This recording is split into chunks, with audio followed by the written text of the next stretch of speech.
Hi అండి. Hello అందరికీ నమస్కారం. పార్థు రాధి స్టోరీకి ఇది ఎండింగ్ పార్ట్ అండి. స్టోరీ మీకు నచ్చిందనుకుంటా ఒక లైక్ చేసేయండి. నేను స్టోరీ చదవడం స్టార్ట్ చేస్తున్నాను. మీరు కూడా చక్కగా వినేయండి. ఎందుకో ఎప్పుడు లేనిది బాగా అలసటగా అనిపించడంతో అమ్మ భోజనం చేసి రెస్ట్ తీసుకోమని చెప్తున్నా వినకుండా డైరెక్ట్గా నా రూమ్లోకి వెళ్ళి వెంటనే బెడ్ ఎక్కేశాను. కానీ అంతలోనే కడుపులో తిప్పుతున్నట్టు అనిపిస్తుంటే వెంటనే వెళ్ళి వామిటింగ్ చేసుకుని లోపలికి వస్తుంటే కళ్ళు తిరిగి పడిపోయాను. టైంకి నాన్న నన్ను పట్టుకొని జాగ్రత్తగా రూమ్లోకి తీసుకువెళ్ళి బెడ్ మీద పడుకోబెట్టి అమ్మని పిలిచారు. ఇక ఆ తర్వాత నేను పూర్తిగా స్పృహ కోల్పోయాను. నైట్ అవుతూ ఉండగా కళ్ళు తెరిచిన నాకు నా బెడ్ మీద చెరోవైపు నా వైపు బాధగా చూస్తూ కనిపించారు అమ్మా నాన్న. వాళ్ళని అలా చూడగానే కంగారుగా పైకి లేవబోయాను. కానీ నా వల్ల కాలేదు. అమ్మా నాన్న నన్ను చెరోవైపు పట్టుకొని కూర్చోబెట్టి నా వెనక సపోర్ట్కి దిండు పెట్టారు. ఇద్దరూ నా ఎదురుగా కూర్చొని నాన్న నా వైపు బెంగగా చూస్తుంటే అమ్మ కాస్త కోపంగా చూడటం మొదలుపెట్టింది. వాళ్ళు అలా ఎందుకు చూస్తున్నారో అర్థం కాక చిన్నగా ఏమైంది అని అడిగేసరికి నాన్న బాధగా నిన్నటి నుండి ఏడుస్తూనే ఉన్నావు కదరా రాధి తల్లి, అందుకే నీరసంతో కళ్ళు తిరిగి పడ్డావు. అయినా ఒక్కరోజు కూడా గడవకుండా నువ్వు ఇలా చేస్తే ఇక నెల రోజులు పార్థు లేకుండా ఎలా ఉంటావురా అని అడిగారు. నాన్న అలా అడిగేసరికి పార్థు గుర్తొచ్చి చిన్నపిల్లలా ఏడుస్తూ నాన్ని గట్టిగా చుట్టేసి నేను మా ఇంటికి వెళ్ళిపోతా నాన్న, నాకు పార్థు కావాలి అంటుంటే నాన్న నా మాటలకి నవ్వటం మొదలుపెట్టారు. అమ్మ మాత్రం నా నెత్తిన ఒక మొట్టికాయ వేసి, ఒసేయ్ తిక్కల మొహం, అసలు నువ్వు వచ్చి ఒక్కరోజు కూడా పూర్తి కాలేదు, అప్పుడే నా ఇల్లు నా మొగుడు అంటున్నావు. నీ పిచ్చితో నీకున్న తిక్కతో పాపం నా అల్లుడు నీతో ఎలా వేగుతున్నాడో ఏమో. అయినా ఇప్పటి వరకు మీ నాన్నే అనుకుంటే అల్లుడు కూడా నిన్ను గారాబం చేసి బాగా చెడగొట్టేస్తున్నారు. వీళ్ళిద్దరినీకి అన్నయ్య వదిలి కూడా తోడయ్యారు, సరిపోయారు అందరూ అని నిట్టూర్చి నా రూమ్ నుండి బయటికి వెళ్ళిపోయింది అమ్మ. అమ్మ చెప్పిన ప్రతి మాట నిజం. నాకు నాన్న దగ్గర ఉన్న చనువు మావయ్య దగ్గర ఉంది. అత్తమ్మ నాకు ఫ్రెండ్ కంటే బెస్ట్ ఫ్రెండ్ అని చెప్పాలి. ఇక నా పార్థు ఒక్కటిని కాదు, తనే నాకు అన్నీ. నాకు ఆకలి వేసినప్పుడు అమ్మ అవుతాడు. నేనేమైనా తింగిర పనులు చేస్తే చిరుకోపంగా కసురుతూనే నాన్నలా నా తప్పుని సరిదిద్దుతాడు. నేనేం కోతి పని చేయాలి అనుకున్నా ఒక ఫ్రెండ్లా ప్రతి విషయంలో నాకు తోడుంటాడు. ఒక ప్రేమికుడిలా నాతో కలిసి ఎంజాయ్ చేస్తాడు. ఆఖరిగా నేనేం అడిగినా నేనేం చేసినా కాదనకుండా నన్ను ప్రేమిస్తూ బుజ్జకిస్తూ నేనే ప్రాణంగా బతికే నా భర్త పార్థు. నాన్న ఇలా పార్థు ఆలోచనతో మునిగి తేలుతున్న నా తల నిమురుతూ 2 ఏళ్ల క్రితం పార్థు నన్ను కలిసి నిన్ను ప్రేమిస్తున్నానని చెప్పినప్పుడు అతని కళ్ళల్లో నీ మీద కనిపించిన అనంతమైన ప్రేమకు ఆ క్షణమే నిన్ను పార్థు చేతుల్లో పెట్టేయాలనిపించిందిరా రాధి తల్లి. ఏదైతేనే ఇప్పుడు మీరిద్దరూ ఒకరిని వదిలి ఒకరు ఉండలేనంత సఖ్యతగా ఉన్నారు. మాకంతే చాలు అని నా నుదుటిపై ముద్దు పెట్టి పక్క టేబుల్ మీదున్న నా మొబైల్ నా చేతికిచ్చి నువ్వు కళ్ళు తిరిగి పడిపోయి మరుక్షణమే అక్కడున్న పార్థు మనసుకి ఇక్కడ తన ప్రాణం వీక్ అయిందని తెలిసిపోయినట్టుంది. నీకు కాల్ చేశాడు, కానీ అప్పుడే డాక్టర్ వచ్చి నిన్ను పరీక్షిస్తున్నారు అని లిఫ్ట్ చేయలేదురా. తర్వాత నేను చేయగానే మావయ్య నా రాధకి ఏమైంది, తనెందుకు నాకు కాల్ లిఫ్ట్ చేయట్లేదు అని చాలా కంగారు పడ్డాడు. విషయం చెప్తే ఇంకా కంగారు పడతాడని నువ్వు నిద్రపోతున్నావని అబద్ధం చెప్పేశానురా, ఒకసారి ఫోన్ చేసి మాట్లాడు అని చెప్పి నాన్న నవ్వుతూ బయటికి వెళ్ళిపోయారు. నాన్న అలా వెళ్ళటం ఆలస్యం. వెంటనే పార్థుకి కాల్ చేశాను. 2వ రింగ్కే లిఫ్ట్ చేసి ఏమైందిరా రాధి నీకు, నిజం చెప్పు, ఇంతసేపు నువ్వు నిద్రపోయావా లేదు కదా అని అడిగేసరికి నాకు భయం వేసింది. అసలు విషయం చెబితే అక్కడున్న పార్థు కంగారు పడటంతో పాటు ఇప్పుడు నాకు చివాట్లు కూడా పెట్టేస్తాడు. అందుకే అందంగా అబద్ధం చెప్పి మేనేజ్ చేసి చాలాసేపు మాట్లాడుతూ ఉన్నాను. ఇంతలో అమ్మ రాధి భోజనం చేద్దాం రారా, అసలే నీరసంగా ఉన్నావు, తొందరగా తినేసి నిద్రపోరా అని నా కొంప ముంచేసింది. ఇక్కడ ఫోన్లో ఉన్న పార్థు ఆ మాటలు విని వెంటనే కాల్ కట్ చేసి వీడియో కాల్ చేశాడు. చచ్చాన్రా దేవుడా అనుకుంటూనే భయపడుతూ కాల్ లిఫ్ట్ చేసి పార్థుని బిత్తర చూపులు చూస్తుంటే పార్థు మాత్రం నన్ను పరిశీలనగా చూసి విషయం కరెక్ట్గా పసిగట్టిపోయిన దాదాపు కనిపెట్టేసి కాసేపు నాకు ఫుల్ క్లాస్ పీకాడు. నేను బుద్ధిగా పార్థు చెప్పిన వాటిని తలోపగానే అర్జెంటుగా వెళ్ళి భోజనం చేసి వచ్చి మెసేజ్ చేయమని ఆర్డర్ వేశారు. మా శ్రీవారు. దాంతో అమ్మ నా కోసం చేసిన గోంగూర పచ్చడి ఇష్టంగా ఆరగించి మళ్ళీ పార్థుకి కాల్ చేసేసరికి పార్థు కూడా తిని అప్పుడే నిద్రపోవటానికి రూమ్కు వచ్చాడంట. ఇద్దరం కాల్లోనే కబుర్లు చెప్పుకుంటూ ఎప్పటికో నిద్రపోయాం. ఉదయాన్నే పార్థు కౌకిల్లో ఇష్టంగా పార్థు ఇచ్చే ముద్దుతో నిద్రలేచే నేను అమ్మ తిట్లతో లేచి కూర్చున్నాను. అత్తారింట్లో కూడా నువ్వు ఇలానే ఉంటుంటే వాళ్ళు నిన్ను ఎలా భరిస్తున్నారే రాక్షసి, అయినా నిన్ను వదిన గారి గారాబం చేసి నెత్తిన ఎక్కించుకుంది అని నేను లేటుగా లేచినందుకు తిట్లు మొదలుపెట్టింది అమ్మ. నాకు అత్తగారుగా నా అత్తమ్మ సతాయింపు లేదు, కానీ మా అమ్మ మాత్రం పట్టింపులు ఆచారాలంటే ఫస్ట్ రోజు పొద్దునే సుప్రభాతం మొదలుపెట్టేసింది. అమ్మ తిట్లకు నేను ఫ్రెష్ అవ్వడానికి బయటకు వచ్చి చూసేసరికి నాన్న నాకు సైగ చేస్తున్నారు. అప్పుడు అర్థమైంది విషయం, అమ్మ ఎన్ని రోజులు నన్ను ఎంతగా మిస్ అయ్యిందో అని. ఆ మిస్సింగ్ ఫీలింగ్స్ అంతా ఇక తీర్చుకుంటుంది అని. ఇక నవ్వుకుంటూ వెళ్ళి ఫ్రెష్ అయ్యి వచ్చి దేవుడి దగ్గర దండం పెట్టుకొని ముందుగా పార్థుకి కాల్ చేసి టిఫిన్ తిన్నావా అని అడిగాను. దానికి బదులుగా Partha I miss you so much రా రాధి అన్నాడు జీరపైన గొంతులో. అంతే, నాకు ఒక్కసారిగా ఏడుపు వచ్చేసింది, కానీ కష్టంగా కంట్రోల్ చేసుకొని ఐ టు మిస్ యూ శ్రీవారు, ఈరోజు మీటింగ్ ఉంది కదా, లంచ్కి లేట్ అవుతుంది, అందుకే టిఫిన్ తిని మీటింగ్కి అటెండ్ అవ్వు, లేదంటే ఇక్కడ నుండే మీటింగ్ ఆపే పవర్ ఈ రాధిక పార్థసారథికి ఉంది, ఆ విషయం దృష్టిలో పెట్టుకో అన్నాను బెదిరింపుగా. నా మాటలకు పార్థు అందంగా నవ్వుతూ అప్పటికప్పుడు క్యాంటీన్ నుండి ఫుడ్ తెప్పించుకొని తింటూ ఆ ఫోటో తీసి నాకు సెండ్ చేసి నా రాధికాడు ఇప్పుడు హ్యాపీనే కదా అని అడిగాడు మెసేజ్ చేసి. నేను చాలా అని సెండ్ చేసి ఆ టైంలో పార్థుని ఎక్కువగా డిస్టర్బ్ చేస్తే మీటింగ్ మీద కాన్సన్ట్రేషన్ చేయలేడు, కాబట్టి ఆల్ ద బెస్ట్ శ్రీవారు, మీటింగ్ అయ్యాక నీకు వీలైతే కాల్ చేయి అని చెప్పి మెసేజ్ పెట్టగానే పార్థు కిస్సింగ్ ఇమేజ్తో రిప్లై ఇచ్చాడు. అప్పటికే అమ్మ నా ముందున్న ఇడ్లీ నేను తినట్లేదు అని నాకు తినిపిస్తూ నువ్వు ఇలా ఇక్కడికి వచ్చావు కదా రాధి, మరి ఆఫీస్లో ఇబ్బంది అవదా అని అడిగింది. దానికి నేను సమాధానం చెప్పేలోపే నాన్న పార్థు ఉన్నాడు కదా అన్నీ తనే చూసుకుంటారు అన్నారు భరోసాగా. ఇంట్లో అమ్మ నా కోసం పిండి వంటలు మొదలుపెట్టింది. ఇంట్లోనే ఉంటే ఎక్కడ అమ్మ బుర్ర తిని అమ్మ వండే వంటలు పాడయ్యేలా చేస్తానో అని నాన్న తనతో పాటు మా సూపర్ మార్కెట్కి రమ్మనమంటే ఆయనతో పాటు బయలుదేరాను. దారంతా ఎవరో ఒకరు పలకరిస్తూనే ఉన్నారు. నాన్న నన్ను కౌంటర్లో కూర్చోబెట్టి ఆయన తనకి పనుంది అని మా స్టోరేజ్కి వెళ్ళారు. నాకు రోజంతా అక్కడే గడిచిపోయింది. మధ్యలో అత్తమ్మ కాల్ చేసి చాలాసేపు మాట్లాడారు. పార్థు తర్వాత నన్ను ఎక్కువగా మిస్ అయ్యేది అత్తమ్మనే. నాలాగా అత్తమ్మ కూడా ఒక్కరోజుకే డల్ అయిపోయారు. మీటింగ్ అయ్యేసరికి లేట్ అవడంతో పార్థు మీటింగ్ అయిన వెంటనే కాల్ చేసి మాట్లాడి లంచ్కి వెళ్ళాడు. ఇలా రోజుకి 5 వీడియో కాల్స్, 10 ఫోన్ కాల్స్తో 15 మెసేజ్లతో విరహవేదన అనుభవిస్తూ మొత్తానికి చాలా వరకు ఆషాఢం అయితే పూర్తి చేశాం. ఈ మధ్యలో నేను పైకి చెప్పకపోయినా అమ్మా నాన్నను చాలా మిస్ అయ్యా, కాబట్టి ఆ మిస్సింగ్ ఫీలింగ్స్ అంతా ఈ కొద్ది రోజుల్లోనే తీర్చుకున్నాను. పైకి చెప్పట్లేదు, కానీ పార్థు మీద బాగా బెంగ పెట్టుకున్నాను. అటు పార్థు పరిస్థితి కూడా అలానే ఉంది. కాకపోతే మా శ్రీవారు అంత తొందరగా బయటపడే రకం కాదు. అందులోనూ ఇలాంటి టైంలో బయటపడితే నేను అప్పటికప్పుడైనా ఎవ్వరి మాట వినకుండా వచ్చేస్తానని భయం. అందుకే తన బాధంతా లోపలే దాచుకున్నాడు. ఇదిలా ఉండగా ఇంకో 4 రోజుల్లో ఆషాఢమాసం ముగుస్తుంది.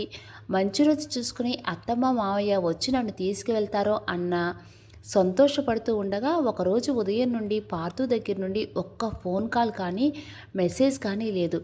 ఇంపార్టెంట్ మీటింగ్ ఉందని పార్థు చెప్పడం గుర్తుంది, కానీ ఎందుకో ఉదయం నుండి మనసు కీడు చెంకిస్తుంటే పదే పదే పార్థుని గుర్తు రావడంతో చాలా భయంగా ఉంది నాకు.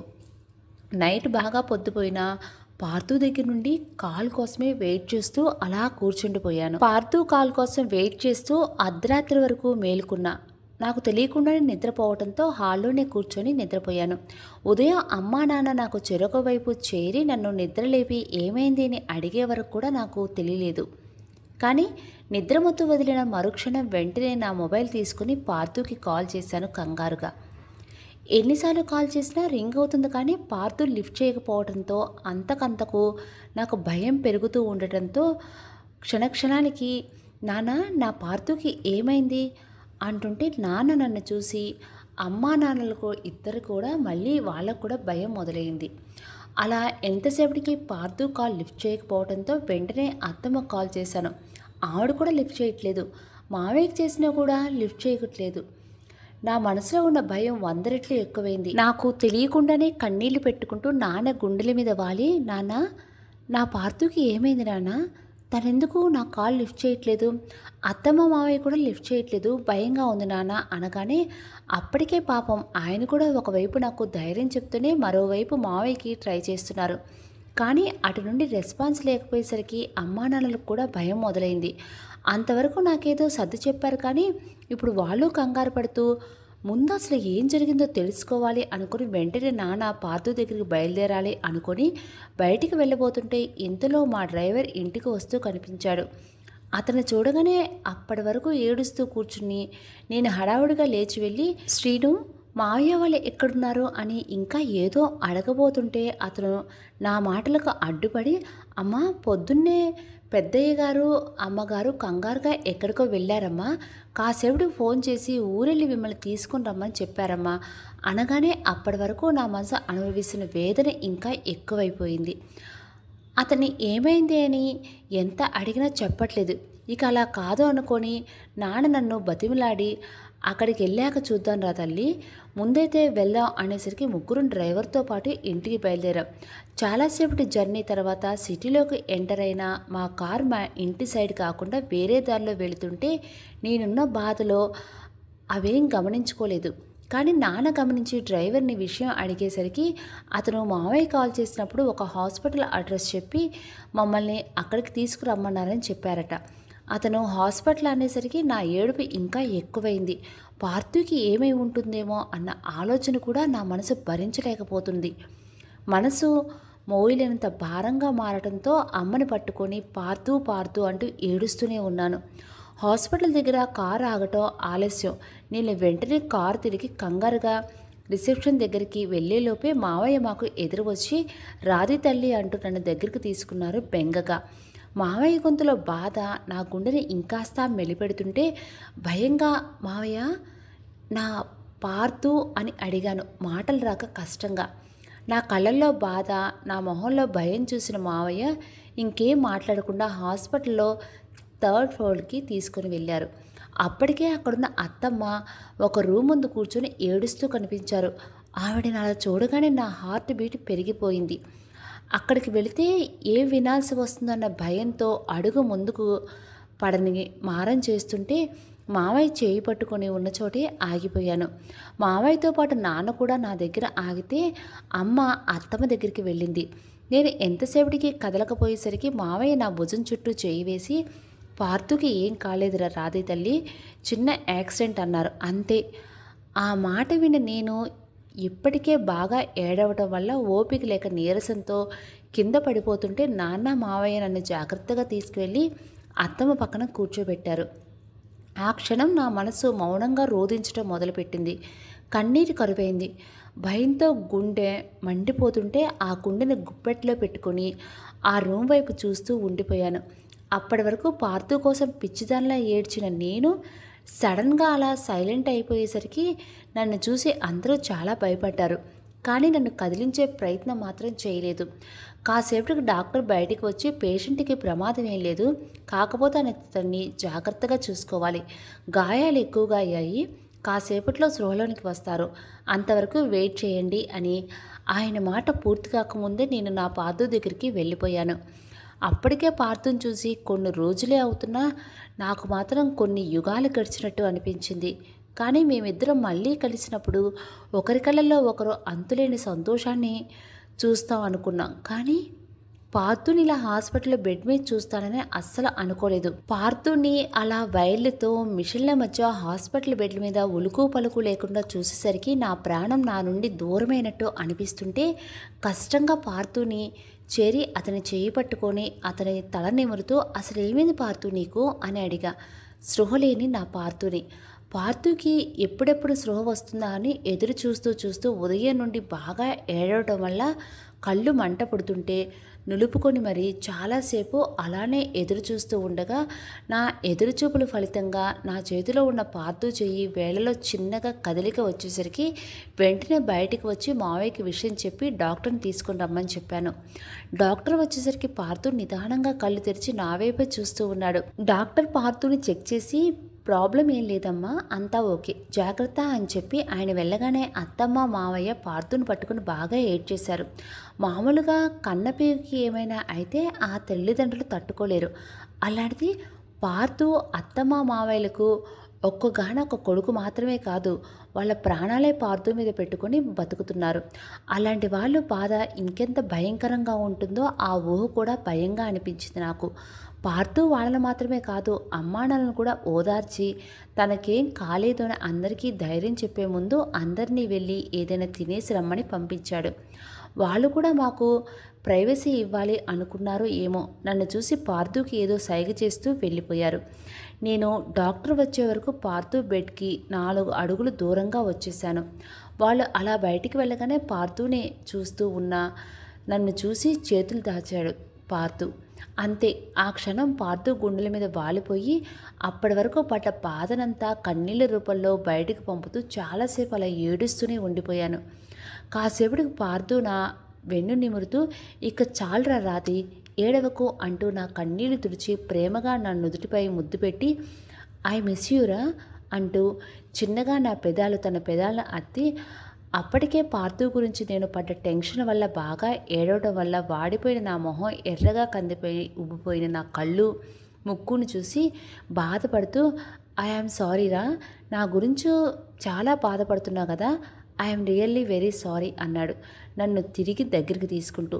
పార్థు మాటలకు నేను అతని నోటికి చెయ్యి అడ్డుపెట్టి, అలా మాట్లాడకు పార్థు, అసలు ఇలా ఎలా జరిగింది, ఏమైంది నీకు అని అడిగాను అతని గాయాలు తడుముతూ.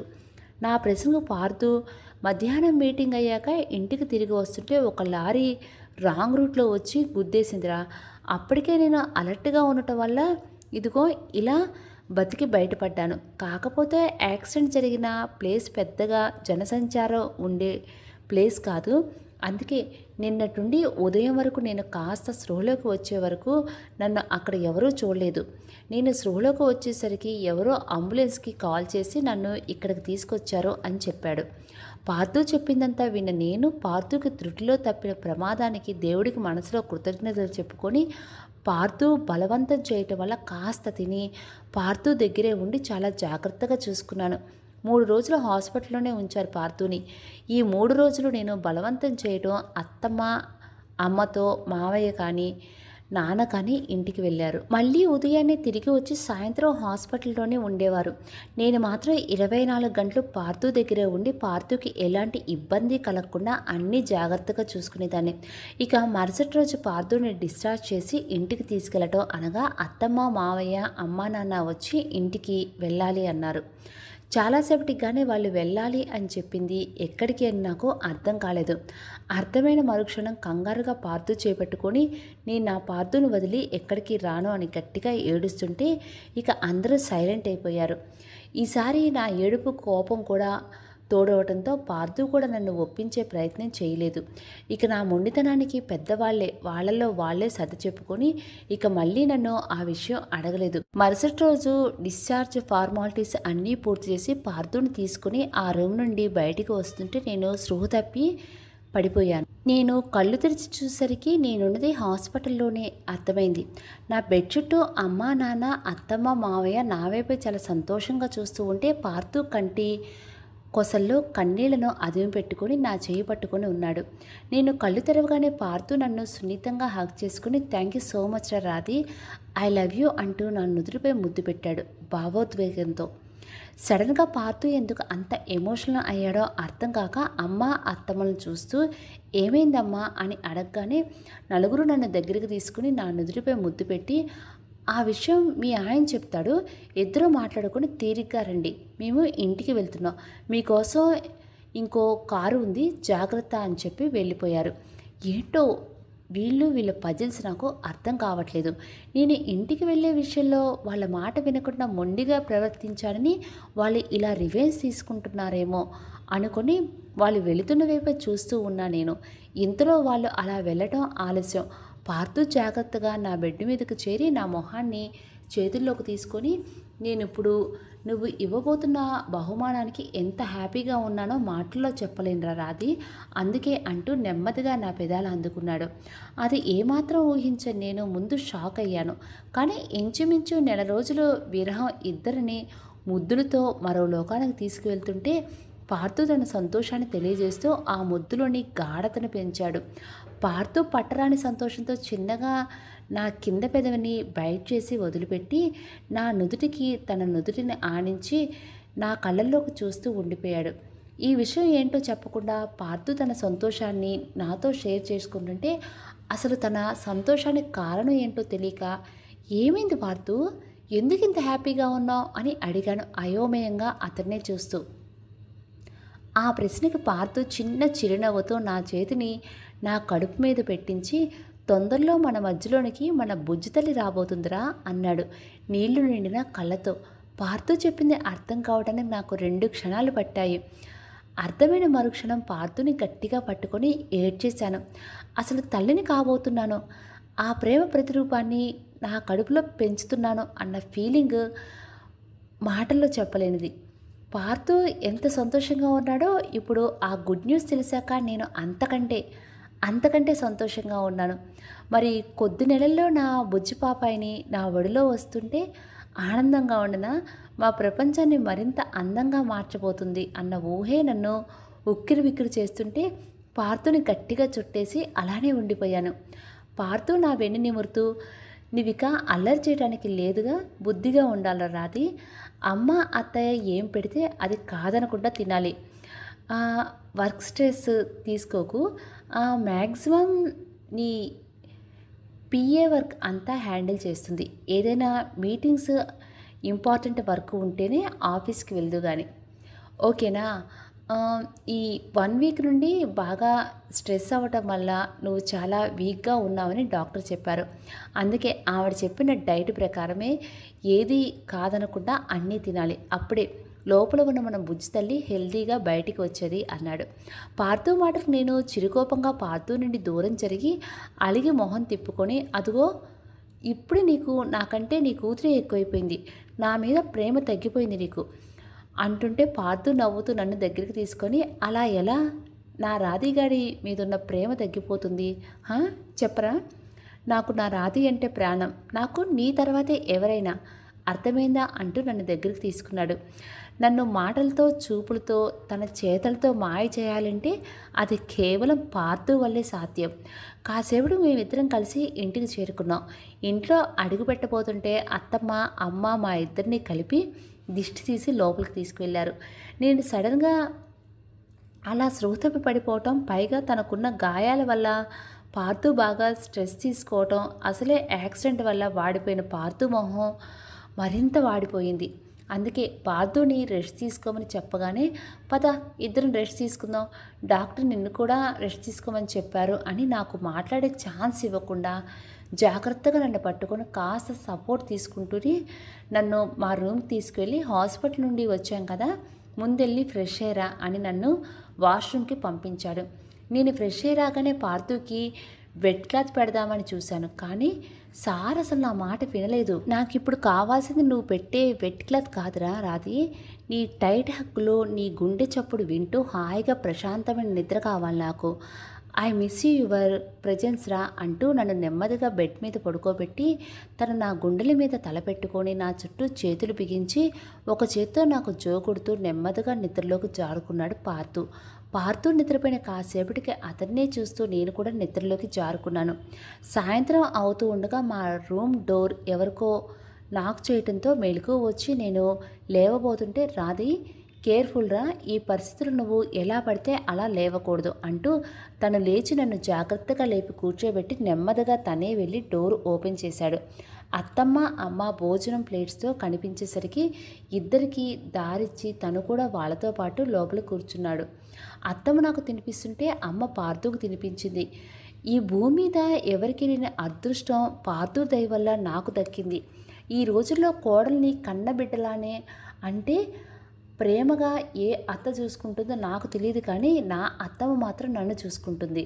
నా అత్తమ్మ నాకు మరో అమ్మ అని చెప్పడానికి నేను ఏమాత్రం సంశయించను. పార్థుకి ఇంకా గాయాలు మానకపోవటం వల్ల కాస్త రెస్ట్గా ఉంటున్నాడు, కానీ నన్ను చాలా అంటే చాలా జాగ్రత్తగా చూసుకుంటూ నన్ను ఇంతకు ముందు కంటే ఎక్కువగా ప్యాంపర్ చేస్తూ నేను ఏది అడిగినా కాదనకుండా నా ముందు ఉంచుతూ ఇంతకు ముందు కంటే పెరిగిన నా పిచ్చిని ఇష్టంగా భరిస్తూ మరో 10 రోజులు గడిపేశాడు. కానీ ఈ 10 రోజుల్లో యాక్సిడెంట్ అయ్యి గాయాలతో ఉన్న పార్థుని తనను తాను పట్టించుకోవటం మానేయటమే కాదు, మేము ఎవరైనా తనని కేర్ చేయాలని చూసినా తను మాత్రం ఆ మాట వినకపోగా రాధి అది తిను, రాధి ఇది తిను అంటూ నా వెంట పడటం మొదలుపెట్టాడు. అసలు పార్థు తన విషయంలో చేస్తున్న నిర్లక్ష్యానికి తన మీద నాకెంతో కోపం వచ్చేది. అంటే ఒకరోజు పార్థుతో మాట్లాడకుండా అసలు తనని నా దగ్గరికి రానివ్వకుండా ఉన్నాను. పాపం అన్నీ అర్థం చేసుకునే పార్థుకి నేనెందుకు అలా తనని దూరం పెట్టానో అర్థం కాక చాలా ఫీల్ అయ్యాడు. సాయంత్రానికి అత్తమ్మ అమ్మ వాళ్ళ ద్వారా విషయం అర్థమై నన్ను బతిమిలాడి ఇక నుండి జాగ్రత్తగా ఉంటాను అని నాకు మాటిచ్చి మొత్తానికి నన్ను ఐస్ చేసేశాడు. అత్తమ్మకి ఒక్కరే ఉంటే మా ఇద్దరితో ఇబ్బంది అవుతుంది అని అమ్మ ఇక్కడే ఉండిపోయింది. పార్థు కొంచెం తగ్గాక అమ్మ తిరిగి ఊరికి వెళ్ళటానికి రెడీ అయ్యి తనతో పాటు నన్ను కూడా తీసుకువెళ్తానని అత్తమ్మని అడిగింది. అమ్మ అలా అడిగేసరికి పార్థు మొహం వాడిపోయింది. కానీ అత్తమ్మ మావయ్య మాత్రం నన్ను వదిలిపెట్టి పార్థు మాత్రమే కాదు వాళ్ళు కూడా ఉండలేమని, మా కూతురైన కోడలైన రాధినే కదా అంటూ అమ్మకు నచ్చజెప్పి వీలు చూసుకుని అమ్మా నాన్నని ఇక్కడికి వచ్చి నాకు డెలివరీ అయ్యే వరకు ఉండమని ఇద్దరూ చెప్పారు. వాళ్ళు మంచి మనసుకి అమ్మకు చాలా సంతోషంగా అనిపించింది. వీలు చూసుకుని మళ్ళీ వస్తాను అని చెప్పి నాకు కొన్ని వేల జాగ్రత్తలు చెప్పి అమ్మ ఊరికి బయలుదేరింది. అమ్మ వెళ్ళిన దగ్గర నుండి ఎందుకో పెళ్ళయ్యాక ఇన్నాళ్ళకి అమ్మా నాన్నల మీద చాలా బెంగగా అనిపించింది. అలానే పార్థును వదిలి వెళ్ళటానికి నా మనసు అస్సలు ఒప్పుకోవటం లేదు.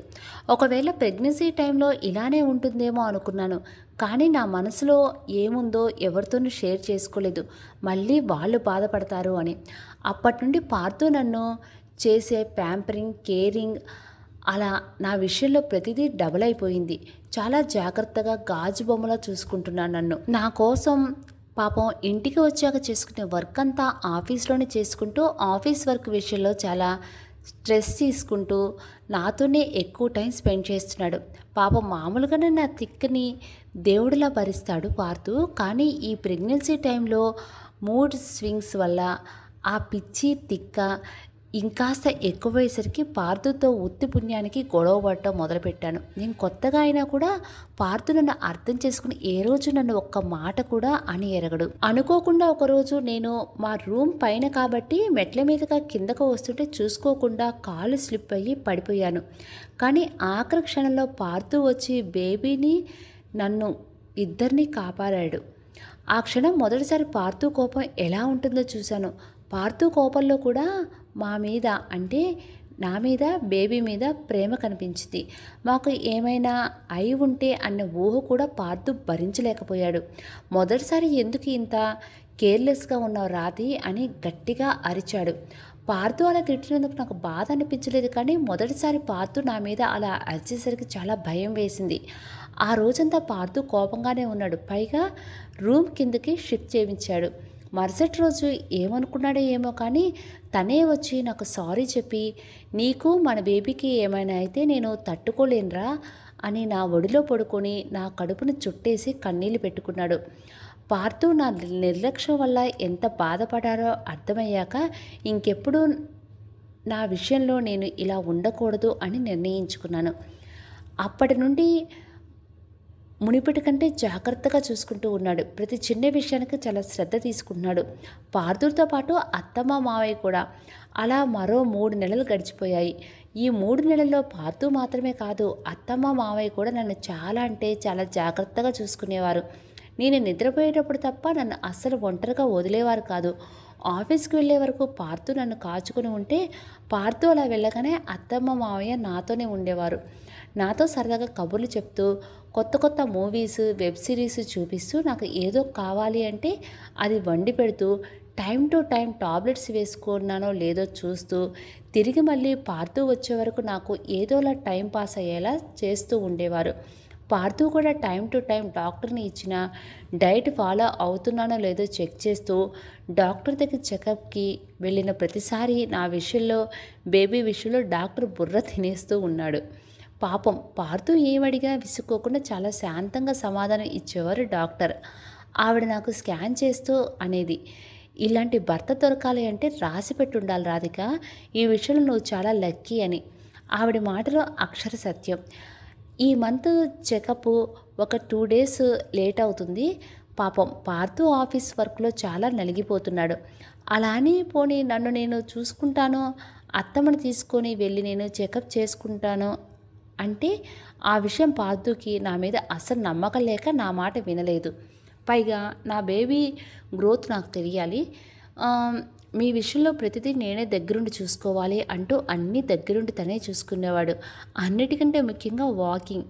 నాకు ఓపిక లేదు పార్థు అని చెప్పినా ఆ విషయంలో నా మాట వినేవాడు కాదు. ఎందుకంటే అది డాక్టర్ చెప్పిన ఇన్స్ట్రక్షన్లో మెయిన్. ఇలా వాకింగ్ ఎక్సర్సైజ్ లాంటివి చేయకపోతే బేబీ హెల్దీగా ఉండదు, పైగా డెలివరీ ఎప్పుడు ఇబ్బంది అవుతుంది అని చెప్పారు. ఇక నాకు బేబీకి ప్రాబ్లం అంటే పార్థు ఊరుకొనే వదిలేస్తాడా? అందుకే పట్టుబట్టి మరి నన్ను బలవంతంగా వాకింగ్ చేస్తూ ఎక్సర్సైజ్ చేయిస్తూ ఉన్నాడు. చెకప్ లేట్ అవ్వడంతో ఒకరోజు ఆఫీస్ బాధ్యత మావయ్యకి అప్పచెప్పి నన్ను తీసుకుని హాస్పిటల్కి బయలుదేరాడు. ఆ రోజు డాక్టర్ స్కాన్ కూడా చేయాలి అనటంతో తొందరగానే వెళ్ళాం. డాక్టర్ నన్ను స్కానింగ్ రూమ్లో తీసుకువెళ్తూ పార్థును కూడా రమ్మని పిలిచారు. ఇప్పుడు 5th మంత్ కదా, డాక్టర్ చెప్తుంటే పెరిగిన మా బేబీ సైజ్ని మానిటర్లో చూస్తూ హార్ట్ బీట్ వినిపిస్తుంటే ఆ చిన్ని చిన్ని శబ్దాలకు మా ఇద్దరు కళ్ళల్లో ఆనందం చెమ్మగిల్లాయి. పార్థు ఎమోషనల్ అవుతూ నా చేయి పట్టుకొని మానిటర్ వైపు చూస్తూ ఉండిపోయాడు. తర్వాత కాసేపటికి నా రిపోర్ట్స్ కూడా రావడంతో డాక్టర్ అంతా చెక్ చేసి నేను బేబీ ఫిట్ అండ్ ఫైన్ అని డాక్టర్ సర్టిఫికెట్ ఇవ్వడంతో పార్థు చాలా హ్యాపీగా ఫీల్ అయ్యాడు. కానీ అంతలోనే రాధి, నువ్వు బయట వెయిట్ చేయరా, నేను డాక్టర్తో మాట్లాడి వస్తాను అని నన్ను బయటికి పంపించాడు. పార్థుకు మళ్ళీ ఇంకేం కొత్త డౌట్లు వచ్చాయో అని నేను తల కొట్టుకుంటూ బయటికి వచ్చి కూర్చున్నాను. అక్కడ నాలానే చెకప్ కోసం వచ్చిన కడుపుతో ఉన్న ఆడవాళ్ళు, బిడ్డను ఎత్తుకున్న ఆడవాళ్ళు, ప్రెగ్నెన్సీ కన్ఫామ్ కోసం వచ్చిన ఆడవాళ్ళు నా కళ్ళకు కనిపించారు. అందరికంటే నన్ను ఎక్కువగా ఆకర్షించింది ఒక తల్లి చేతిలో ఉన్న నెలల పాప. చాలా క్యూట్గా ఉంది. తండ్రి పోలు కనుకుంటా తల్లి గుండెల మీద ఉండి పక్కనే టెన్షన్గా ఉన్న తండ్రి చేతి వేళ్లతో ఆడుతూ ఉంది. ఆ ఆడపిల్లలందరూ ఇంతేనండి. అమ్మని వాళ్ళ కోసం ఎంత చేసినా వాళ్ళ వరకు నాన్నల్ని ఎక్కువగా. ఈ విషయంలో అక్షర నిజం. ఎందుకంటే నేను అమ్మను అవ్వబోతున్నాను అన్న విషయం పక్కన పెడితే నేను కూడా తండ్రికి కూతుర్నే కదా. డాడ్స్ లిటిల్ ప్రిన్సెస్ లాగా డాటర్స్ సూపర్ హీరో ఫాదర్. రేపు మాకు అమ్మాయి పుడితే పార్థు మా బేబీ కూడా నన్ను సైడ్ చేసి ఇలానే ఉంటారేమో అనిపించింది ఆ క్షణం. ఆ ఆలోచన రావడం ఆలస్యం. ఇంతలో పార్థు బయటికి రాగానే వెంటనే నేను పార్థు దగ్గరికి వెళ్ళి, నీకు ఎవరంటే ఎక్కువ ఇష్టం పార్థు అని అడిగాను. నా పిచ్చి ప్రశ్నకు పార్థు నన్ను వింత చూపులు చూస్తూ, నిన్ను కాసేపు కాదురా ఒంటరిగా వదిలింది, ఈ కాసేపట్లో ఏమైంది నీకు అని అడిగారు. కారులో సీట్ని నేనే కూర్చోవడానికి కాకుండా నిద్రపోవడానికి సెట్ చేస్తూ. దాంతో నేను కూడా ఎందుకు ఏంటి అని అడగకుండా హాయిగా కారు ఎక్కి నిద్రపోవడానికి రెడీ అయిపోతూ పార్థుని నేను అడిగిన ప్రశ్న గుర్తొచ్చి కారు స్టార్ట్ చేయబోయినా పార్థు షర్ట్ పట్టుకొని కోపంగా దగ్గరికి లాక్కొని, నిజం చెప్పు, నీకు ఎవరంటే ఎక్కువ ఇష్టం అని అడిగాను. ఆ ప్రశ్నకు పార్థు నవ్వుతూ నా మొహాన్ని తన దోసుల్లోకి తీసుకొని నా కళ్ళ మీద ముద్దు పెట్టి, నీకు తెలీదారా నాకు ఎవరంటే ఎక్కువ ఇష్టమో అని తిరిగి నన్నే ప్రశ్నించాడు. అది నాకు జవాబు తెలిసిన ప్రశ్నే కాబట్టి నేను మౌనంగా పార్థుని చూసి, రేపు మన బేబీ వచ్చాక కూడా నీ ఫస్ట్ ప్రయారిటీ నేనే ఉంటాను కదా పార్థు అని అడిగాను. ఆ ప్రశ్నకు పార్థు అందంగా నవ్వేస్తూ, అసలు నా రాధిగడు లేకపోతే నా బేబీ ఎక్కడి నుండి వస్తుందిరా, అయినా నీ భయం నాకు అర్థమైంది. బేబీ విషయంలో ప్రతి తండ్రి కాస్త ఎక్కువ ప్రేమను పెంచుకుంటాడు, నేను కూడా అంతే, కానీ నాకు ముందు నా రాధి, తర్వాతే నా బేబీ, సరేనా అంటూ చిన్నగా నా నుదుటిని ఢీకొట్టి, మనం ఇంటికి వెళ్ళటానికి కాస్త టైం పడుతుందిరా, అంతవరకు నువ్వు రెస్ట్ తీసుకో అంటూ నన్ను జాగ్రత్తగా పడుకోబెట్టి తన డ్రైవింగ్ స్టార్ట్ చేశాడు. కాసేపటికి డ్రైవింగ్లో ఉన్న పార్థు బుర్ర తిని తిని అలసిపోయి నేను గాఢ నిద్రలోకి చేరుకుంటే పార్థు హాయిగా డ్రైవింగ్ చేయడం మొదలుపెట్టాడు. అంత మొద్దులా నిద్రపోయిన నేను మళ్ళీ పార్థు నిద్ర లేపే వరకు నిద్ర లేచిందే లేదు. పార్థు నిద్ర లేపగానే కళ్ళు నిలుపుకుంటూ చుట్టూ చూస్తూ, అసలు టైం ఎంతైంది, మనం ఎక్కడికి వచ్చాం పార్థు అని అడిగాను తల కాస్త పక్కకు తిప్పి. అంతే, అటువైపు చూసిన నా కళ్ళు వర్షించడం మొదలుపెట్టాయి. నేనున్నది నా పుట్టింటి ముందు. నాకెన్నో తీపి జ్ఞాపకాలు, మధురానుభూతులు ఉన్న మా ఇంటి ఎదురుగా ఉన్నాను. అసలు ఎక్స్పెక్ట్ చేయలేదు పార్థు నన్ను ఇక్కడికి తీసుకొస్తాడు అని, అది కూడా ఈ టైంలో. వెంటనే నాకు కారు దిగడానికి హెల్ప్ చేసిన పార్థుని గట్టిగా హక్ చేసుకొని ఎమోషనల్ అవుతూ చాలాసేపు అలానే ఉండిపోయాను. అప్పటికే నన్ను అక్కడ చూసిన అమ్మ హారతి పళ్ళల్లో రెడీగా ఉంటే, నాన్న మాత్రం నా దగ్గరికి వచ్చి నన్ను దగ్గరికి తీసుకొని నా బొజ్జు నిమురుతూ, ఎలా ఉన్నావురా రాధి తల్లి, బేబీ ఎలా ఉంది అని అడిగారు నీళ్లు నిండిన కళ్ళతో. ఈ 3 నెలల్లో అమ్మానాన్న నన్ను చూడటానికి నా దగ్గరికి చాలాసార్లు వచ్చారు. కానీ పాపం నేను చెప్పుకోలేని బెంగ పెంచుకున్నట్టు వారికి కూడా నా మీద బెంగ ఉన్నట్టుంది కదా. అదే రోజు నాన్న కంట్లో నీళ్లు చూడగానే అర్థమైపోయింది. నాన్న ప్రశ్నకు నేను పార్థుని చూసేసరికి నా నవ్వులో సమాధానం అర్థమయ్యి, నాన్న మా ఇద్దరిని ముందుకు నడవమని చెప్పి నాన్న అక్కడే ఆగిపోయారు. అమ్మ మా ఇద్దరికి దిష్టి తీసి లోపలికి తీసుకువెళ్ళింది. లోపలికి వెళ్ళటమే ఒక పెద్ద గ్లాసులో జ్యూస్ తీసుకొచ్చి బలవంతంగా తాగించి కాసేపు నాతో తరివితీరా కబుర్లు చెప్పి ఇక వెళ్ళి రెస్ట్ తీసుకోమని పంపించేసింది. నిజానికి మా పెళ్ళయ్యాక నేను పార్థు ఇక్కడికి వచ్చింది చాలా తక్కువ. ఎప్పుడొచ్చినా ఎక్కువగా ఇక్కడే టైం స్పెండ్ చేయడానికి కుదిరేది కాదు. ఆఫీస్లో వర్క్ పెండింగ్ పడిపోతుంది అని నేను కూడా పార్థుని వదిలి ఉండలేక అమ్మ వాళ్ళ దగ్గరికి వెళ్తాను అని పార్థుని ఎప్పుడూ అడిగింది లేదు. కానీ మా శ్రీవారు నేనేం చెప్పకుండానే తనే వీలు చూసుకొని వీకెండ్స్లో నన్ను తీసుకుని ఇక్కడికి వచ్చేవారు. ఆ 2 రోజులు హాయిగా అమ్మ వాళ్ళతో టైం స్పెండ్ చేసేవాళ్ళం. ఇప్పుడు అవన్నీ గుర్తొస్తాయి నాకు. బ్యాగ్ నుండి నాకు నైటీ తీసి ఇస్తుంటే పార్థుని నేను హగ్ చేసుకున్నాను. ఈ మధ్య పెరిగిన బాడీ వెయిట్ వల్ల, లోపల ఉన్న మా బేబీ వల్ల నేను పార్థుని పూర్తిగా తనని దగ్గరికి చేసుకోవటానికి, తనతో ఉండటానికి నాకు అస్సలు కుదరట్లేదు. ఇంతవరకు ఏ ప్రెగ్నెంట్ లేడీ ఈ విషయం మీద హస్బెండ్తో గొడవ పెట్టుకొని ఉండదు. నేనైతే పార్థు మీద పెట్టుకున్నాను, నన్ను నిన్ను ఫీల్ కానివ్వట్లేదు అని. నేనేం చేసినా ఓపికగా భరించే పార్థు ఆ పిచ్చి గొడవను నవ్వుతూ అర్థం చేసుకుని నాకేవో కబుర్లు చెప్తూ ఆ టైంలో నన్ను డైవర్ట్ చేశాడు. ఏ విషయంలోనైనా నన్ను డైవర్ట్ చేయాలి అంటే అది పార్థు వల్లే సాధ్యం. ఇప్పుడు ఇలా హగ్ చేసుకునేసరికి పార్థు నవ్వుతూ వెనక్కి తిరిగి నా మొహాన్ని తన అరచేతిలోకి తీసుకుని, సర్ప్రైజ్ ఎలా ఉందిరా నా రాధిగాడికి అని అడిగాడు. నాకెంతో నచ్చింది. పార్థు పెదాల మీద ఒక ముద్దు పెట్టి నా ఇష్టాన్ని తెలియజేసి అతని గుండెల్లో ఒదిగిపోతూ, నేనేం చెప్పకుండానే నా మనసులో ఏముందో నీకెలా తెలుస్తుంది పార్థు అని అడిగాను. ఆ ప్రశ్నకు పార్థు నవ్వుతూ నా తల మీద ముద్దు పెట్టి, నువ్వు ఇక్కడున్నావురా అంటూ తన గుండె వైపు చూపిస్తూ, ఇక్కడ ఉన్న నీ మనసులో ఏముందో తెలుసుకోలేకపోతే ఇక నా ప్రేమకి అర్థమేమిటని చెప్పు అంటూ తిరిగి నన్ను తన కౌగిల్లో బంధించాడు పార్థు. పార్థు గుండె చప్పుడు వింటూ, నన్ను ఇక్కడికి తీసుకుని రావడానికి ఈరోజు మావయ్యని ఆఫీస్కి పంపించావు, డాక్టర్ దగ్గర పర్మిషన్ తీసుకున్నావు అని అడిగాను. ఆ ప్రశ్న పార్థు నవ్వుతూ, అవునరా, ఇక్కడ ఒక 15 డేస్ ఉండేలా ప్లాన్ చేసి నాన్నకి ఆఫీస్ వ్యవహారాలన్నీ అప్పగించాను. మ్యాక్సిమం వర్క్ ప్రెషర్ ఏముంటుందిలే, నేను 1 మంత్ బ్యాక్ నుండి ప్లాన్ చేస్తున్నా కదా, వర్క్ అంతా చాలా వరకు అయిపోయింది అని చెప్పాడు. అప్పుడు అర్థమైంది నాకు, నెల క్రితం నుండి పగలు రాత్రి తేడా లేకుండా పార్థు రెక్కలు ముక్కలు చేసి మరీ కష్టపడింది కేవలం అమ్మానాన్నల దగ్గర ఉండాలి అన్న నా కోరిక తీర్చడానికి. కానీ ఆ విషయం అర్థం కాగానే చాలా ఎమోషనల్ అయ్యాను. పార్థుని వీలైనంత గట్టిగా చుట్టేసి, నేనంటే ఎందుకు నీకంత ఇష్టం పార్థు, ఎందుకు ప్రతిసారి నా కోసం నువ్వు ఇంత కష్టపెట్టుకుంటున్నావు అని అడిగాను.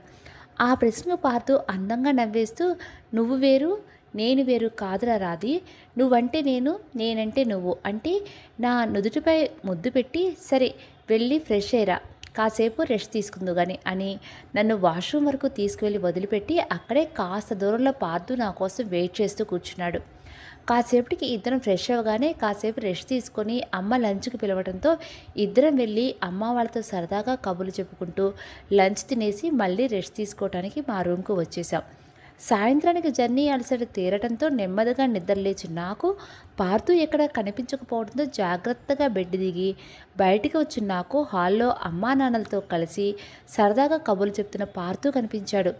అమ్మా నాన్నలు కూడా పార్థుని అల్లుళ్ళా కాదు కొడుకులాగానే చూస్తూ ఉండటంతో పార్థు కూడా తనకి వీలైనంత ఫ్రీగా చెప్పాలంటే అత్తమ్మ మావాళ్ళ దగ్గర ఎలా ఉంటాడో వీళ్ళ దగ్గర కూడా అలానే ఉంటాడు.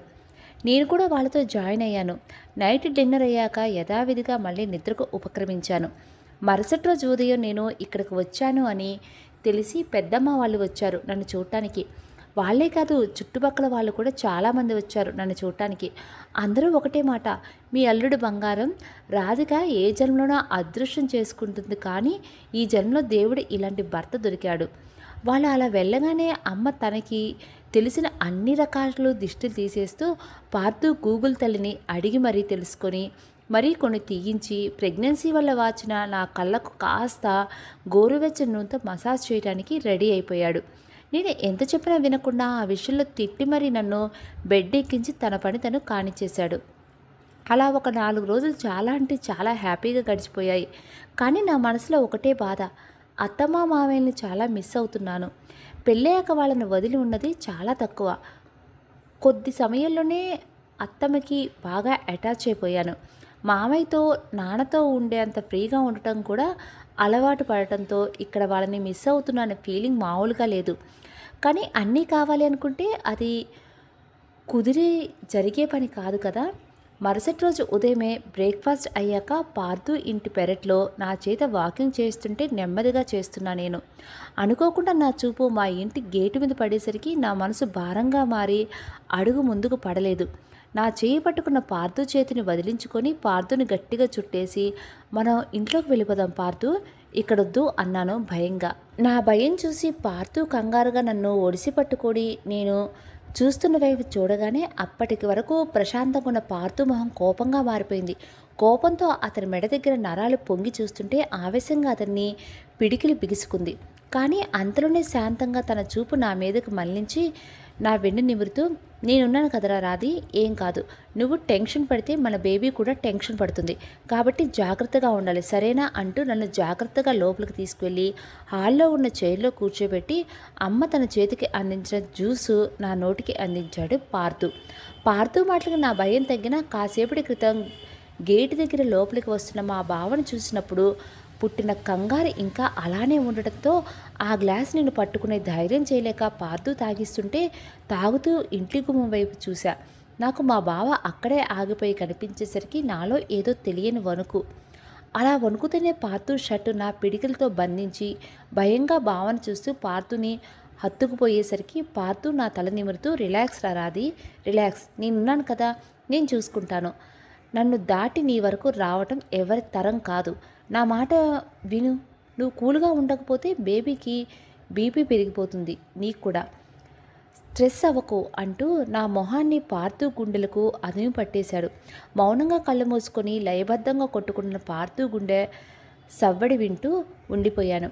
కాసేపటికి నన్ను నేను కంట్రోల్ చేసుకొని కాస్త నెమ్మదిగా కళ్ళు తెరిచి చిన్నగా తలెత్తి పార్థు కళ్ళలోకి చూస్తూ, మనం రూమ్లోకి వెళ్ళిపోతామా అని అడిగాను. ఆ ప్రశ్నకు పార్థు నా నుదురుపై ముద్దు పెట్టి, నీ దగ్గర నేనున్నా కూడా నీకు భయంగానే ఉందరా అని అడిగాడు. లేదు అన్నట్టు తల అడ్డంగా ఊపడంతో పార్థు నవ్వుతూ, ఏదైనా సీరియస్ అయితే నేనున్నాను కదా, నువ్వు ప్రశాంతంగా ఉండు అని ధైర్యం ఇచ్చాడు.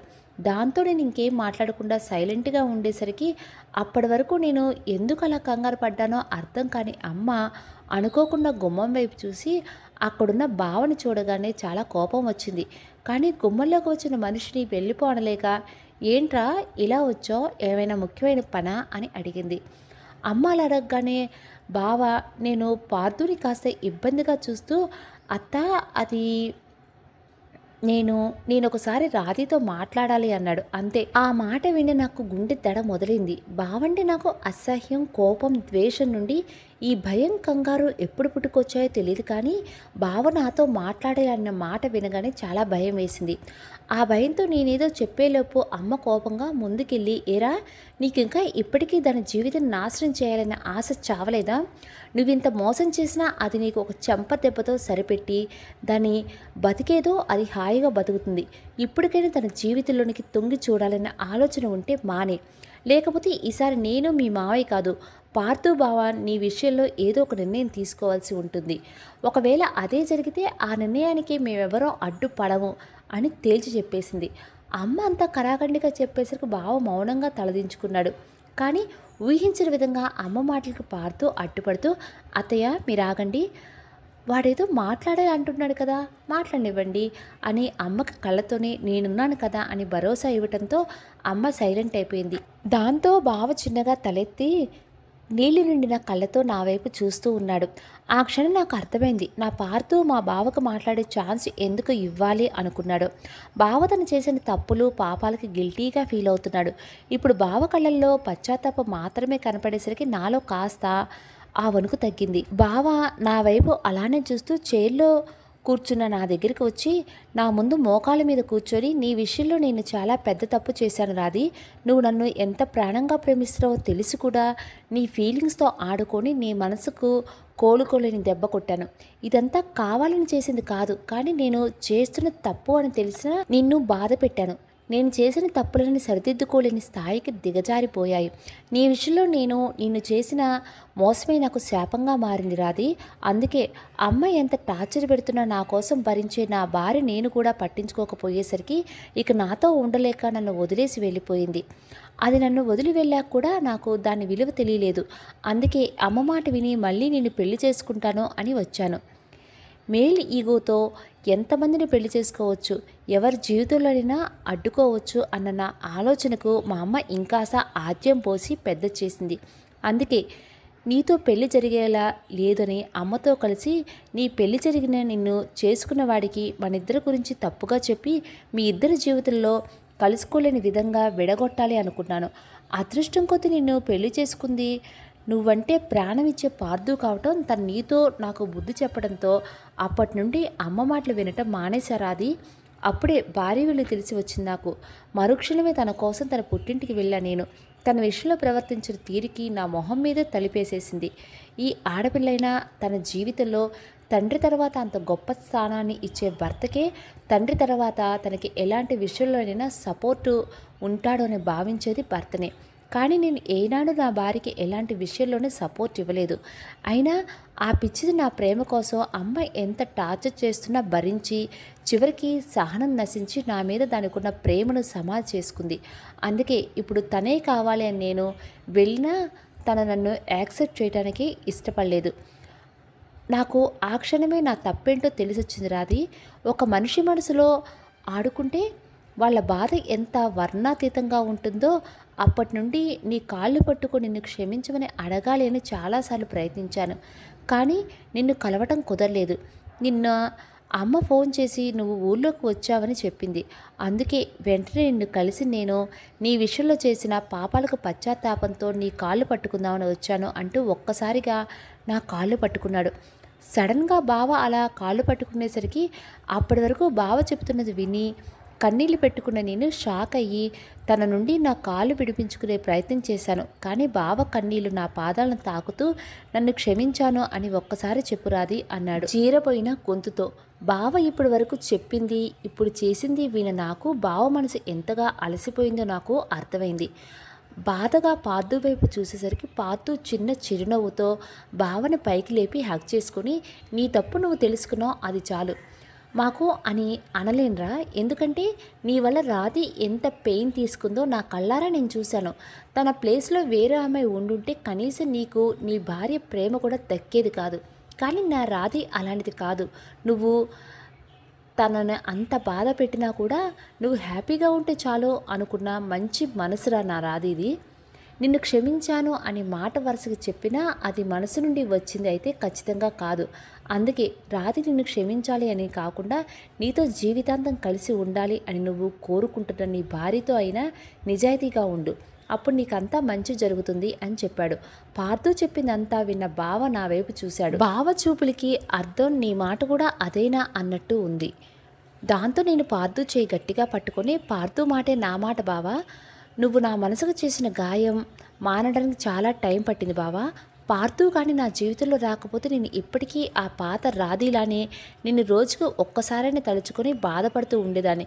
కానీ ఇప్పుడు నేను పాత రాధిని కాదు. నేను తలుచుకునేంత టైం కూడా నాకు లేదు. నేను ఇప్పుడు నా జీవితంలో పార్థుతో చెప్పలేనంత సంతోషంగా ఉన్నాను.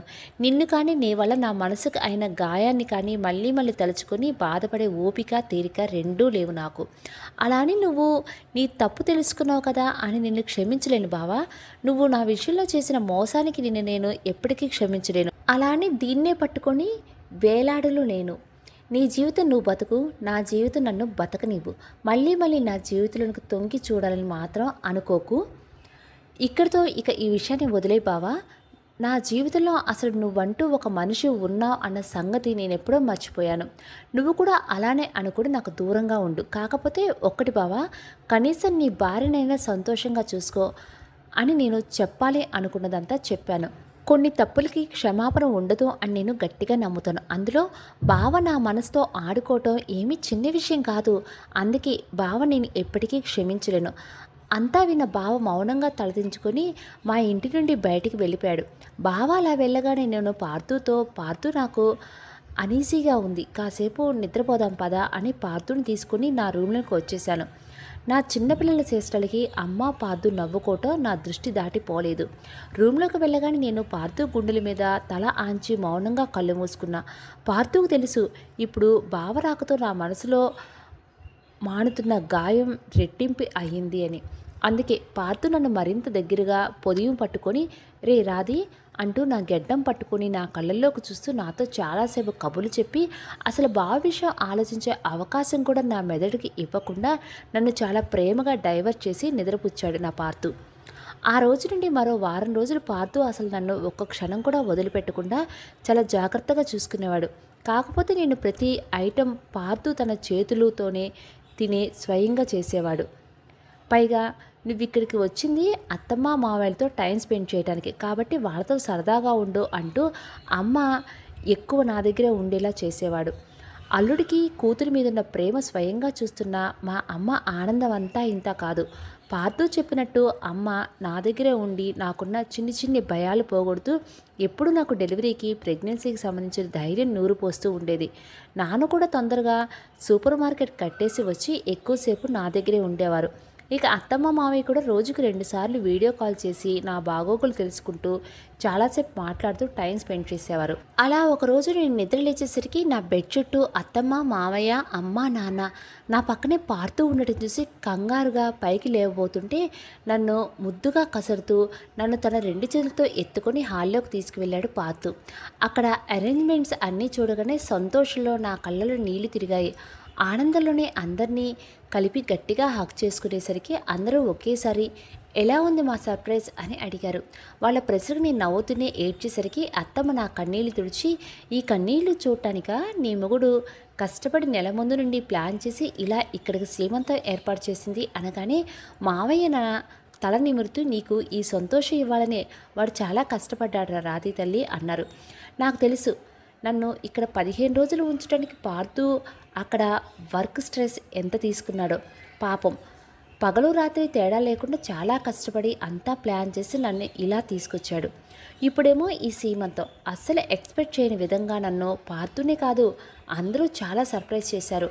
నేను ఎమోషనల్ అవుతూ పార్థుని హగ్ చేసుకొని అలానే ఉండిపోయేసరికి అత్త మమ్మల్ని చూసి నవ్వుకుంటూ పార్థుకి ఏదో సైగ చేశారు.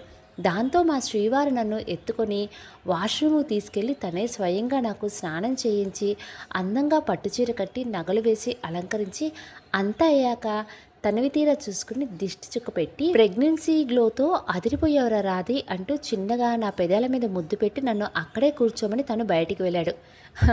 ఎందుకు అదిరిపోను, వీళ్ళు పెట్టే తిండికి మామూలుగా బొద్దుగా కాదు చాలా పొద్దుగా తయారయ్యాను. ఏమైనా అంటే బేబీ అంటూ నా నోరు మూసేస్తున్నారు అందరూ. నా విషయంలో పార్థు ఎంత కేర్ తీసుకుంటున్నాడు అంటే నేను వేసుకున్న చీర దగ్గర నుండి నగల వరకు అన్నీ లైట్ వెయిట్నే. నన్ను పార్థు ఎంత సున్నితంగా రెడీ చేశాడంటే తక్కువ టైంలో రెడీ చేసినా చాలా ఓపిక్గా రెడీ చేశాడు. ఇలా నా శ్రీవారి గురించి నా ఆలోచనలో నేనుండగా పార్థు టిఫిన్ ప్లేటు జ్యూస్ గ్లాస్తో వచ్చాడు. నేను ఆల్రెడీ ఊహించిందే, అందుకే మారు మాట్లాడకుండా చిన్నపిల్లల పార్థు పెట్టిన తిని జ్యూస్ తాగి టాబ్లెట్లు వేసుకున్నాక అత్తమ్మ అమ్మ వచ్చి నన్ను బయటకు తీసుకెళ్ళి కూర్చోబెట్టారు. మాది చిన్న రూమే కాదు, కానీ నాన్న తనకు ఉన్నంతలో సీమంతానికి చాలా బాగా ఏర్పాట్లు చేశారు. మా చుట్టూ పక్క వాళ్ళే కాదు, మా బంధువులు, అత్త వాళ్ళ తరపున బంధువులు అందరూ వచ్చారు నన్ను ఆశీర్వదించడానికి. కానీ నన్ను మొదటి పార్థుని ఆశీర్వదించాలని నేను మొండి పట్టుదలతో పట్టడంతో అమ్మ వాళ్ళ ముందు పార్థుని రమ్మని పిలిచారు. అందరిలో నేను చేసిన అల్లరికి పార్థు నవ్వుకుంటూ వచ్చి అత్తమ్మ చెప్పినట్టు ముందుగా నాకు బొట్టు పెట్టి గంధం పూసి గాజులు తొడిగి పన్నీరు చల్లి అక్షింతలు వేసి ఆశీర్వదించి నేను తన కాళ్ళు పట్టుకోబోతుంటే వద్దని వారించి అందరి ముందు ఉన్నా కూడా నేను చూసిన చూపికి నవ్వుకుంటూ నా నుదుటి మీద ప్రేమగా ఓ ముద్దు పెట్టాడు పార్థు. ఆ తర్వాత అమ్మ అత్తమ్మ అలా ఒకరి తర్వాత ఒకరు వచ్చి వాళ్ళందరూ నన్ను మనస్ఫూర్తిగా ఆశీర్వదించారు. ఈ వేడుక నాకు జీవితాంతం గుర్తుండిపోయేలా చాలా బాగా జరిగింది.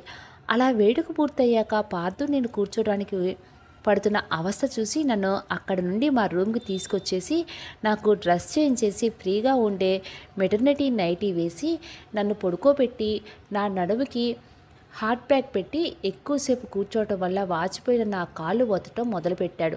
నేనెంత వద్దని వారిస్తున్నా వినకుండా. నిజంగా ఏ భర్త అండి ఇలాంటి సేవలు చేస్తూ భార్యని పువ్వుల్లో పెట్టి చూసుకునేది? ఆ తర్వాత 2 రోజులు అమ్మ వాళ్ళ దగ్గరే హాయిగా గడిపి తిరిగి అత్తారింటికి పయనమయ్యాను భారమైన మనసుతో. కానీ నేను ఏడిస్తే పార్థు తట్టుకోలేడు అన్న ఒక్క కారణంతో కష్టంగా కన్నీళ్ళు దిగమింగుకొని అమ్మా నాన్నలకు పట్టుకొని చాలాసేపు అలానే ఉండిపోయాను. అప్పుడు నాన్న చెప్పారు నాకు, పార్థు మమ్మల్ని కూడా మీతో పాటు అక్కడికి వచ్చేవని గొడవ చేస్తున్నాడు రాధి తల్లి.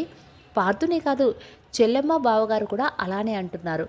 నేను ఇక్కడ మన సూపర్ మార్కెట్ శేఖర్ బాబాయ్కి అప్పగించి నాకు కొన్ని ముఖ్యమైన పనులున్నాయి, అవి తీసుకొని ఇక నీ దగ్గరే వచ్చేస్తా ఉండరా. నా మనవడో మనవరాల్లో పుట్టి కాస్త పెద్దవాళ్ళు అయ్యే వరకు ఇక నీ దగ్గరే ఉండాలి అని వాళ్ళు నా దగ్గర మాట తీసుకున్నారు. నేను మీ అమ్మ తొందరలోనే నీ దగ్గరికి వచ్చేస్తాం. నువ్వు మా గురించి బెంగ పెట్టుకోకుండా జాగ్రత్తగా ఉండు. అల్లుడు ఎలా చెప్తే అలా విను అని చెప్పారు. నాన్న చెప్పింది విన్నాక నా మనసులో భారం కాస్త తగ్గింది. ఇంకా దాంతో నేను పార్థు మేము వచ్చిన కారులోనే బయలుదేరాము. అత్తమ్మ మావయ్య వాళ్ళు వచ్చిన కారులో డ్రైవింగ్ చేస్తూ బయలుదేరారు. ఇక నన్ను పార్థు వచ్చేటప్పుడు ఎంత జాగ్రత్తగా తీసుకువచ్చాడో రిటర్న్ అవుతున్నప్పుడు కూడా అంతే జాగ్రత్తగా డ్రైవ్ చేస్తూ నాకు ఏమాత్రం ఇబ్బంది కలగకుండా తీసుకువెళ్ళాడు. ఇంటికి చేరుకోగానే నేను ఫ్రెష్ అయ్యి వచ్చేసరికి పార్థు నాకు భోజనం తినిపించి నన్ను రెస్ట్ తీసుకోమని చెప్పి కాసేపు నాకు జో కొడుతూ నా దగ్గరే ఉండిపోయాడు. సాయంత్రం అవుతూ ఉండగా నిద్రలేచి నాకు నా దగ్గర అత్తమ్మ మాత్రమే ఉండటంతో పార్థు గురించి అడిగితే ఆఫీస్లో ఏదో అర్జెంట్ వర్క్ ఉండటం వల్ల తప్పక వెళ్ళవలసి వచ్చింది అని అత్తమ్మ చెప్పారు. పాపం అప్పుడెప్పుడో వెళ్ళిన పార్థు నైట్ ఎప్పుడో తిరిగి ఇంటికి చేరుకున్నాడు. నేను అప్పటికీ అత్తమ్మ మావయ్యలను బలవంతం మీద డిన్నర్ చేసేసి పార్థు కోసం నిద్రపోకుండా వెయిట్ చేస్తూ ఉన్నాను. ఆ టైం వరకు నిద్రపోకుండా వెయిట్ చేస్తున్నందుకు పార్థు చేత అక్షంతలు వేయించుకొని పార్థు మీద అలిగి తనకి భోజనం తినిపించి పార్థు బుజ్జికింపుల మధ్య అతని కౌగిళ్లను హాయిగా నిద్రపోయాను. అలా ఈ ముగ్గురి కేరింగ్తో నాకు మరో నెల రోజులు గడిచిపోయాయి. అసలు ఈ ప్రెగ్నెన్సీలో కన్ఫామ్ అయ్యాక రోజులు ఎలా గడుస్తున్నాయో కూడా తెలియటం లేదు. పార్థు ప్రేమతో అత్తమ్మ మావయ్యలు చేసే ప్యాంపరింగ్తో రోజులు చాలా హ్యాపీగా గడిచిపోతున్నాయి. టైం టు టైం చెకప్ చేస్తూ పార్థు ఆఫీస్ వర్క్ చేసుకుంటూనే నాకు మనసు నిండే కొద్దీ పాపం ఎక్కువ టైం నా దగ్గరే ఉండేలా చూసుకుంటూ ఉన్నాడు. మరో నెల గడిచేసరికి బేబీ కిక్స్ స్టార్ట్ అవ్వడంతో మా సంతోషం డబల్ అయ్యింది. ఇక పార్థు ఆఫీస్కి వెళ్ళటం మానేసి ఇంటి నుండే వర్క్ అంతా హ్యాండిల్ చేస్తూ ఉండేవాడు. ఇక నైట్ మాత్రం నేను నిద్రపోయేదాకా వెయిట్ చేసి ఆ తర్వాత బేబీతో ముచ్చట్లు పెట్టుకొని రాత్రి వరకు తెగ మాట్లాడుతూనే ఉండేవాడు. మధ్యలో వాటర్ కోసం నిద్ర లేచినా నేను ఏంటిది అంటే, నేను డిస్టర్బ్ చేయట్లేదు కదా రాది, నా బేబీతో నన్ను మాట్లాడుకోనివ్వా అని అడుగుతాడు. అలా సరదాగా నన్ను క్వశ్చన్ చేస్తున్నప్పుడు పార్థు కళ్ళలో ఏదో తెలియని మెరుపు కనిపిస్తుంది నాకు. నాతో పాటు నా పార్థు కూడా ఈ మధ్య బాగా అల్లరి ఎక్కువైపోయింది. మేమిద్దరం సరిపోయామో అంటూ నా కడుపులో ఉన్న బేబీని కూడా మామూలుది కాదు, తను మాకంటే అల్లరనుకుంటా. పార్థుని ఎప్పుడైనా సరదాగా తిట్టినా, తనతో గొడవ పడినా, లోపల కిక్స్ బాక్సింగ్ చేసినా నా నోరు ముగించేస్తుంది. బేబీకి కూడా నాలా పార్థు అంటే ప్రాణం. పార్థు ఏం చెప్తే అదే వేదం. ఇలా మరో నెల గడిచాక నాకు 8th మంత్ వచ్చేసరికి అమ్మా నాన్న ఊరు నుండి వచ్చారు. ఇక అందరి కేరింగ్ మధ్య నేను మామూలుగా వెయిట్ పెరగలేదు. నేను బొద్దుగా ఉన్న పార్థు రోజు నైట్ నాకు దిష్టి తీయించి తన స్టైల్లో నన్ను నిండుగా చూసి మురిసిపోతూ నాకు రోజు ముద్దులతో గిఫ్ట్ ఇచ్చి, కానీ నాకు నిద్రపోడు. నాకు మాత్రమే కాదు, బేబీకి కూడా కిస్ ఇచ్చే నిద్రపోతాడు. నాకు 9th మంత్ ఎంటర్ అయ్యేసరికి మధు పెళ్ళి ఇన్విటేషన్ వచ్చింది. అప్పుడు మధు ఇచ్చిన డోసు వల్ల ఈసారి వాళ్ళ అమ్మ రావటం వెళ్ళటం కూడా నాకు తెలియలేదు. పెళ్ళికి అత్తమ్మ మావయ్య మాత్రమే వెళ్ళారు. ఈ టైంలో నేను వెళ్ళకూడదని కాబట్టి నా కోసం పార్థు కూడా వెళ్ళలేదు. నేను బాగోదు మధు, విక్రమ్ ఫీల్ అవుతారు అని ఎంత చెప్పినా నాకు నీకంటే ఎవరు ఎక్కువ కాదు, అయినా వాళ్ళు అర్థం చేసుకుంటారు లేదా అని చెప్పాడు. కరెక్ట్గా మధు పెళ్ళి 4 రోజులకి ఒకరోజు నైట్ ఉన్నట్టుండి నాకు లేబర్ పెయిన్స్ స్టార్ట్ అయ్యాయి. తట్టుకోలేకపోయాను. అప్పటి వరకు బేబీతో కబుర్లు చెప్పి పార్థు అప్పుడే నెమ్మదిగా నిద్రలోకి జారుకున్నాడు. నాకు పెయిన్స్ స్టార్ట్ అయ్యి నేను అరవటం ఆలస్యం. పార్థు ఉలిక్కిపడి నిద్రలేచి నన్ను ఆ పరిస్థితుల్లో చూసి కంగారు పడుతూ నన్ను ఎత్తుకొని బయటకు తీసుకుని వచ్చాడు. అప్పటికే అమ్మ వాళ్ళు అత్తమ్మ వాళ్ళు నా అరుపులకు నిద్రలేచి కంగారుగా బయటికి వచ్చారు. మావయ్య డ్రైవర్ని కార్ రెడీ చేయమనటంతో ఆ కారులో పార్థు నన్ను తీసుకుని బయలుదేరితే వెనక మరో కారులో మావయ్య వాళ్ళు స్టార్ట్ అయ్యారు. దారంతా నొప్పులు భరించలేక నేను ఏడుస్తూనే పార్థు షర్టును పట్టుకొని భయపడుతూ నాకేం కాదు కదా పార్థు, నీతో మన బేబీతో హ్యాపీగా ఉంటాను కదా అని నేను అడిగేసరికి అప్పటికే నన్ను అంత పెయిన్లో చూసి పార్థు కన్నీళ్లు పెట్టుకుంటూ ఉన్నాడు. ఇక నేను అడిగిన ప్రశ్న పార్థుని మరింత కృంగతీసింది. ఎలాగో పార్థు తను కంట్రోల్ చేసుకుని నా కళ్ళని తుడుస్తూ నీకేం కాదురా రాధి, నువ్వు నేను మన బేబీ హ్యాపీగా ఉంటాం అని నా నుదుటి మీద ముద్దు పెట్టి మాటిచ్చాడు. అప్పటికే పెయిన్స్ ఇంకాస్త ఎక్కువయ్యేసరికి పార్థు డ్రైవర్ని కంగారు పెడుతున్నాడు. నేను పార్థుతో ముందే చెప్పాను, డెలివరీ టైంలో తను నా దగ్గర నుంచి ఖచ్చితంగా ఉండాలి అని. పార్థు నా దగ్గరుంటేనే నేను ఆ టైంలో ధైర్యంగా ఉండేది. అందుకే పార్థు నా దగ్గరే ఉంటాను అని మాటిచ్చాడు. క్షణాల్లో హాస్పిటల్కి చేరుకున్నాం. అప్పటికే మావయ్య హాస్పిటల్కి కాల్ చేసి డాక్టర్ని తొందర పెట్టడం వల్ల నా కోసం లేబర్ రూమ్ రెడీ అయ్యింది. నన్ను డైరెక్ట్గా ఆ రూమ్లోకి తీసుకువెళ్తూ ఉండగా నేను పెయిన్స్కి అరుస్తూ భయంగా పార్థు చేపట్టుకున్నాను. దాంతో పార్థు డాక్టర్ని రిక్వెస్ట్ చేసి నాతో పాటు రూమ్లోకి వచ్చాడు. అక్కడ వాతావరణం నన్ను ఇంకా భయానికి గురిచేసింది. నా వైపు కంగారుగా చూసిన పార్థుని చూసి గట్టిగా ఏడుస్తూ నాకు చాలా భయంగా ఉంది పార్థు అంటూ ఇక మాటలు రాక పార్థు గుండెల దగ్గర గట్టిగా షర్ట్ పట్టుకొని నొప్పులు తట్టుకోలేక చాలా గట్టిగా అరవటం మొదలుపెట్టాను. అప్పుడే డాక్టర్ పార్థుతో చెప్పారు, బేబీ వచ్చేస్తుంది పార్థు, కంగారు పడకుండా రాధీని బేబీని పుష్ చేయమని చెప్పు అని చెప్పారు. పాపం అప్పటికే నన్ను అంత పెయిన్లో చూసి పార్థు కూడా కన్నీళ్లు పెడుతూ నాకు ధైర్యం చెప్తూ నన్ను పుష్ చేయమంటూ తను కూడా నాకు హెల్ప్ చేయటం మొదలుపెట్టాడు. ఒక 20 నిమిషాల సుదీర్ఘ కష్టం తర్వాత నా కడుపులో ఉన్న బిడ్డ బయటికి రావటం, అప్పటికే నేను పడ్డ నొప్పులు ముల్లోకాలు కనపడటం వల్ల నెమ్మదిగా నిన్ను స్పృహ కోల్పోతూ ఉండగా పార్థు కన్నీళ్లతో నా నుదుటిన ముద్దు పెట్టాడు. నేను స్పృహలోకి వచ్చేసరికి నన్ను రూమ్లోకి షిఫ్ట్ చేశారు. నేను స్పృహలోకి వచ్చిన 2 నిమిషాలకే పార్థు నా దగ్గరికి వచ్చి నా బెడ్ అడ్జస్ట్ చేసి ప్రేమగా నా పెదాల మీద చిన్న ముద్దు ఇచ్చి మన ప్రిన్సెస్ వచ్చిందిరా అన్నాడు మెరిసే కళ్ళతో. ఆ క్షణం పార్థు కళ్ళల్లో కనిపించిన సంతోషం నాకు ఇప్పటికీ గుర్తుంది. పార్థు మాటలకు నేను కూడా సంతోషంతో కన్నీళ్లు పెట్టుకుంటూ గుమ్మం వైపు చూసేసరికి మావయ్య పాపని ఎత్తుకొని వచ్చి జాగ్రత్తగా పార్థు చేతికి ఇవ్వగానే పార్థు పాపని నా చేతికి ఇచ్చాడు. బుజ్జిది ఎంత ముద్దుగా ఉందో, అన్నీ పార్థు పొడికిలే. ఆ కళ్ళు, ముక్కు, పెదాలు, ముఖ్యంగా నన్ను చూడగానే అది నువ్వే ఆ క్యూట్ స్మైల్ అంతా పార్థు పోలికే. నా బిడ్డకు నేనే దిష్టి పెట్టుకుంటే బాగోదు కదా, కానీ చందమామలా ఉంది నా బుజ్జిది.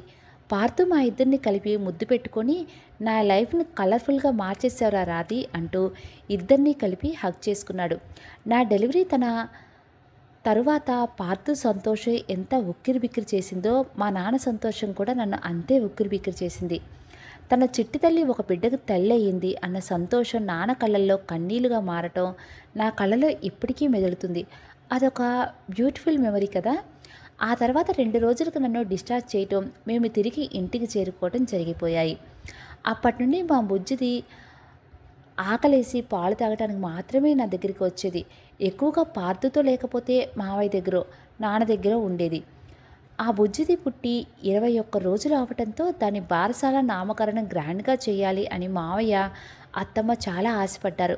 కానీ పార్థు నా ప్రిన్సెస్నికి దిష్టి తగులుతుంది, అంతమంది వద్దు, కేవలం ఇంట్లో వాళ్ళు మాత్రమే చాలు అని మొండిపట్టు పట్టడంతో ఇక వాళ్ళు కూడా కాదనలేకపోయారు.